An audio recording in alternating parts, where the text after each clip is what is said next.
मैंने बोला था इस ब्रिज से नीचे। ओह, हिल रहा है। मुझे तो ऊंचाई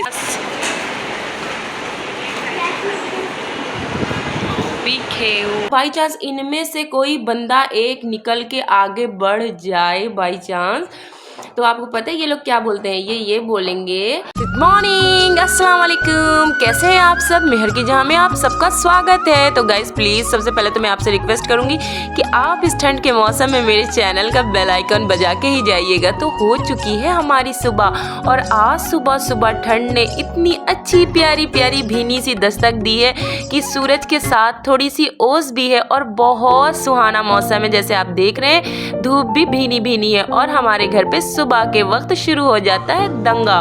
और ये दंगा इतना ज़्यादा बढ़ जाता है कि इसमें से एक बंदा रोने लगता है, और वो हो सकता है कौन? आपको पता है, मायरा।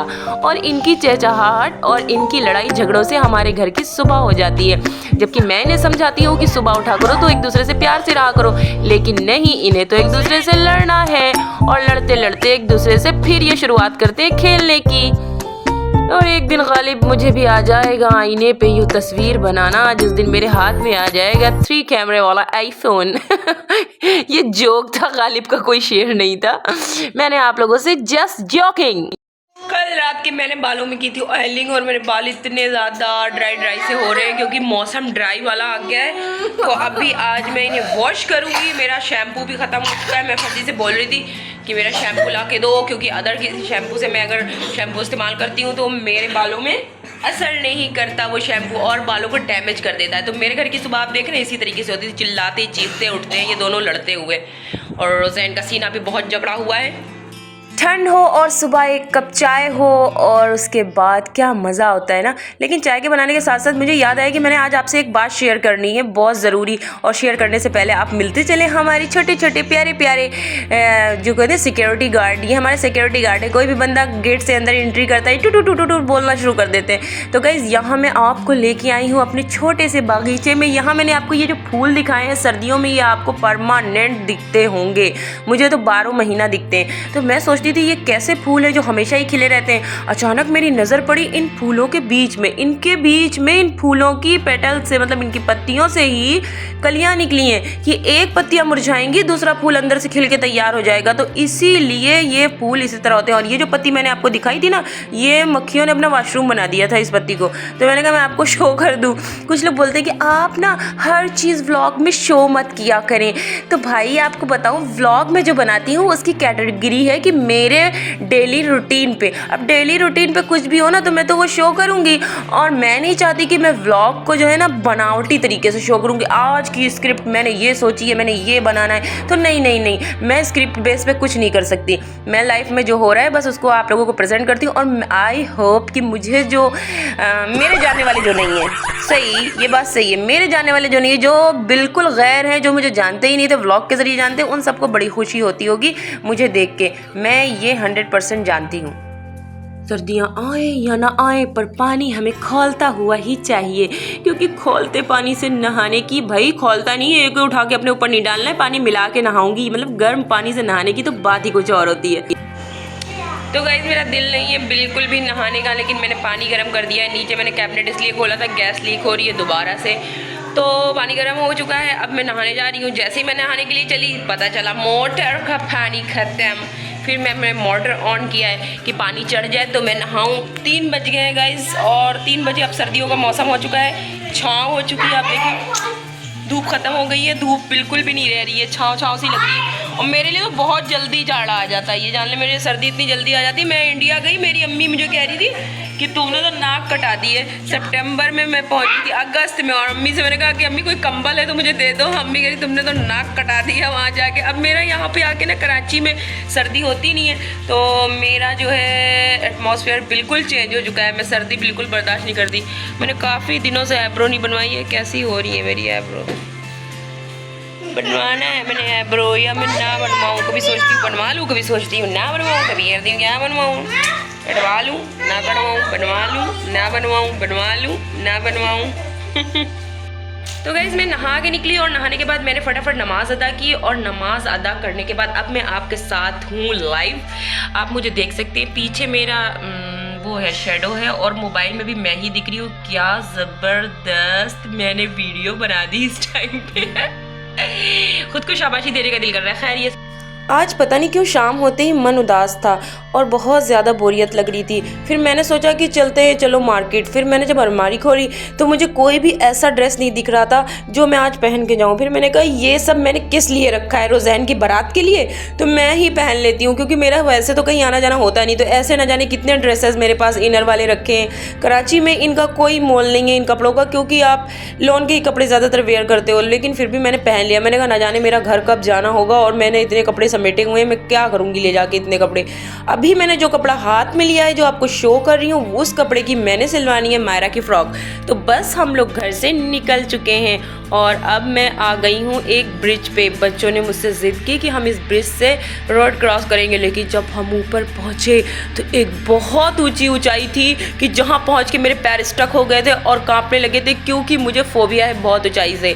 मैं अपने घर की छत पे भी कभी भी झांकती नहीं थी क्योंकि मुझे ऊंचाई से फोबिया है। मेरे पैर थर थर थर थर कांपने लगते थे।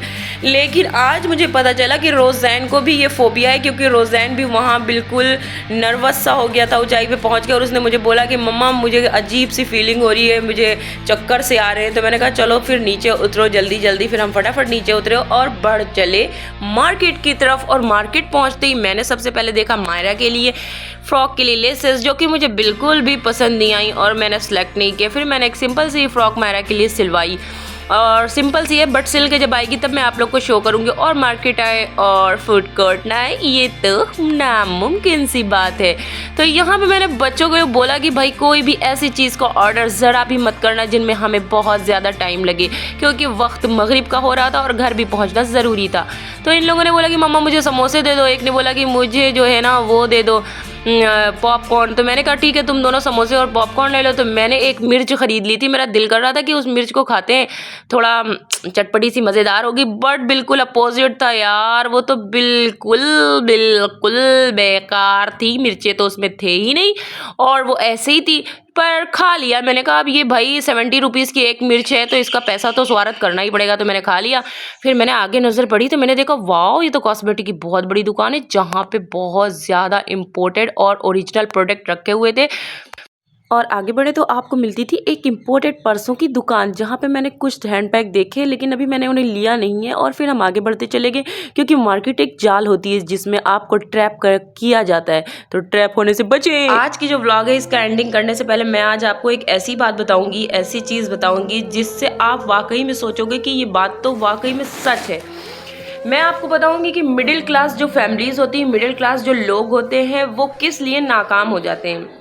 मैंने जो एक्सपीरियंस लिया है अपनी ज़िंदगी में वो मैं आपको बता रही हूँ कि कैसे वो नाकाम हो जाते हैं। ठीक है, तो मैं आपको बताऊँ कि मिडिल क्लास जो फैमिली होती है ना, उनके जो लोग होते हैं वो सोचते हैं कि हम जितना कमा रहे हैं ना बस वो भी बहुत है, हम इतना ही कमा सकते थे, हम तो पढ़े लिखे भी नहीं थे, हमारे माँ बाप ने तो हमें पढ़ाया लिखाया भी नहीं, हमारे माँ बाप ने तो हमारे लिए कुछ भी नहीं किया। मच्छर है मेरा, हमारे माँ बाप ने तो हमें पढ़ाया ही लिखाया ही नहीं, हम जितना कमा ले रहे हैं बहुत है। और जो है क्या कहते हैं, कोई अगर उन्हें बोल देगा ना कि आगे बढ़ो आगे की सोचो, तो वो उसे इतने एक्सक्यूजेस गिनाएंगे कि हमें तो ये प्रॉब्लम है, हमारे पास तो पैसे नहीं है, हम आगे किस जरिए से बढ़े, आगे कैसे हो। तो इन्हीं एक्सक्यूजेस से, इन्हीं बातों से वो कभी आगे नहीं बढ़ पाते हैं, उनका आगे बढ़ना पीछे रह जाता है, वो ज़िंदगी में आगे बढ़ ही नहीं पाते हैं। क्योंकि जब आपने अपनी सोच को ही बंद कर दिया है तो आप आगे कैसे बढ़ोगे। अपनी सोचों का मेयार आप आगे बढ़ाओगे तभी तो आप आगे बढ़ सकते हो ना। और फिर और बाई चांस इनमें से कोई बंदा एक निकल के आगे बढ़ जाए बाई चांस, तो आपको पता है ये लोग क्या बोलते हैं, ये बोलेंगे कि जो है क्या कहते हैं, उसके बारे में बहुत सारी घटिया बातें करेंगे, उसके बारे में बोलेंगे, उसकी हंसी उड़ाएंगे, उल्टिंग करेंगे। और जब वो आगे बढ़ जाएगा, आगे पहुंच जाएगा, तो कहेंगे अरे उसने तो ये कर रखा था, उसके अंदर तो ये खूबी थी, हाँ उसके अंदर कॉन्फिडेंस बहुत था, हाँ वो आगे बढ़ सकता था। फिर अपने आप को दिलासा देंगे, पीछे होंगे, ये नहीं सोचेंगे कि उसने आगे बढ़ने का रास्ता क्या अपनाया, वो किस तरह से आगे बढ़ना चाह रहा है। तो मैं तो ये बोलूँगी कि मिडिल क्लास का होना कोई जुर्म नहीं है, लेकिन आप मिडिल क्लास के रह जाओ ये आपके लिए जुर्म है। आप आगे बढ़ने की कोशिश करो, अपने नसीब की अल्लाह से दुआ करो और आगे बढ़ते जाओ। और यकीन मानो एक बात मैं आज आपको सक्सेस की कुंजी बता दूं कि जब आप किसी चीज़ में कदम रखो तो भूल जाओ कि कोई आपको देख रहा है। भूल जाओ कि आपके कानों में किसी की आवाज़ आई है, भूल जाओ कि आपको कुछ अपने खिलाफ नेगेटिव बातें सुनाई दे रही हैं, भूल जाएं कि आपके दिल है, आपके एहसास हैं, क्योंकि ये लोग हैं ना, ये जीने ही नहीं देंगे आपको। अगर आप सोचोगे ना तो आपको नहीं जीने देंगे। ये तो एक मिसाल है ना, वो कि एक बंदा था, वो अपने साथ गधा लेके जा रहा था, अपने बेटे को साथ लेके जा, सब लोगों ने कहा भाई कितने बेवकूफ़ हो, गधा किस दिन के लिए पाला था। तो उसने अपने बेटे को बिठा दिया, खुद पैदल चलने लगा गधे पे। तो लोग गुजरे, उन्होंने बोला कि अच्छा अपने बेटे को बिठा दिया, देखो कितना बेशरम बेटा है, बाप पैदल चल रहा, बेटा बैठ गया। जब बाप बैठ गया, बेटा पैदल हो गया, तो कहने लगे देख लो कैसा बाप है, कलयुग आ गया कि छोटा सा बेटा वो पैदल चल रहा, बाप ऊपर बैठ गया। और फिर उन लोगों ने दोनों नीचे उतर गए, तो फिर दुनिया ने यही बोला कि तुम बेवकूफ़ हो, गधे को पैदल लेके चलो। दुनिया है किसी सूरत से आपको जीने नहीं देगी, इसीलिए आपको जीना है अपने हिसाब से। ये आपकी ज़िंदगी है, आपके लिए अल्लाह ने दी है। आपने दुनिया में, जब अल्लाह ने आपको पैदा किया आप अकेले थे और आप दुनिया में अकेले ही आए हैं। तो अल्लाह ने क्या आपको मैसेज दिया कि तुम अकेले हो, ये तुम्हारी ज़िंदगी है, तुम अपने हिसाब से जियो, अच्छे बुरे को देखते हुए। तुम लोगों के हिसाब से मत जियो कि लोग कहेंगे तुम अच्छे हो तो अच्छे बन जाओ, लोग कहेंगे तुम बुरे हो तो बुरे बन जाओ। बस आज के लिए इतना ही। वीडियो को सब्सक्राइब ज़रूर करें चैनल को, और लाइक ज़रूर करें अगर आपको मेरा व्लॉग अच्छा लगा। Love you lot, bye bye.